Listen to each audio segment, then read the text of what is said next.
Kabir IAS में पुनः एक नई सक्सेस स्टोरी को लेकर मैं आप सभी के समक्ष उपस्थित हूँ।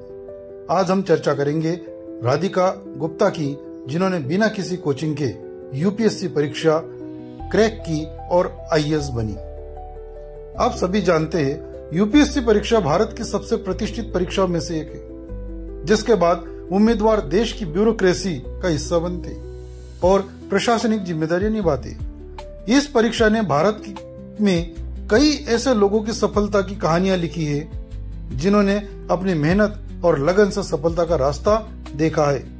एक ऐसी ही प्रेरणादायक शख्सियत आईएएस अधिकारी राधिका गुप्ता, जिन्होंने कई संघर्षों का सामना कर अपने सपनों को पूरा किया। राधिका गुप्ता मूल रूप से मध्य प्रदेश के अलीराजपुर जिले की रहने वाली है। उन्होंने इंदौर के SGSITS इंजीनियरिंग कॉलेज से मैकेनिकल इंजीनियरिंग की पढ़ाई की।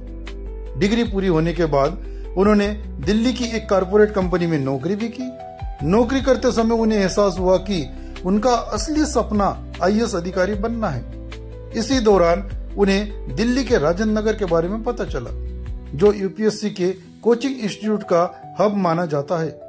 उन्होंने वहां का करिकुलम देखा और उसे समझा, लेकिन पढ़ाई के लिए वापस इंदौर आ गई।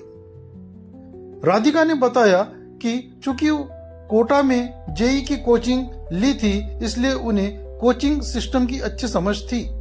उन्होंने कहा, इसलिए मैंने राजेंद्र नगर की कोचिंग से दूर रहने का फैसला किया। राधिका ने रोजाना 9 से 10 घंटे की पढ़ाई की, एक सख्त टाइम टेबल फॉलो किया और सोशल मीडिया से दूरी बनाई। लेकिन उन्होंने टेबल टेनिस खेलना जारी रखा, क्योंकि वो उनका शौक था। उन्होंने ठान लिया था कि वो केवल 2 बार परीक्षा देगी। अगर सफल हो गई तो ठीक है, वरना फिर से कॉर्पोरेट जॉब में चली जाएगी। इसलिए उन्होंने किसी और सरकारी नौकरी के लिए आवेदन भी नहीं किया। राधिका ने मध्य प्रदेश सरकार द्वारा आयोजित मंत्रा ऑफ सक्सेस कार्यक्रम में हिस्सा लिया। उन्होंने बताया कि पहली बार जब उन्होंने परीक्षा दी तो उनकी रैंक थोड़ी कम थी, जिसके चलते उन्हें भारतीय रेलवे सेवा मिली। लेकिन उनका सपना आईएएस बनना था, इसलिए उन्होंने रेलवे की नौकरी करते हुए दूसरी बार परीक्षा दी, मेहनत जारी रखी और सन 2020 में यूपीएससी में सफलता पाई। राधिका कहती है, मेरे जिले में देश की सबसे कम साक्षरता दर है, लेकिन इसने मेरी सोच और व्यक्तित्व को गहराई दी। वहां रहकर मुझे शिक्षा का असली महत्व समझ में आया। इस परीक्षा में मुझे धैर्य और लगातार प्रयास करना सिखाया।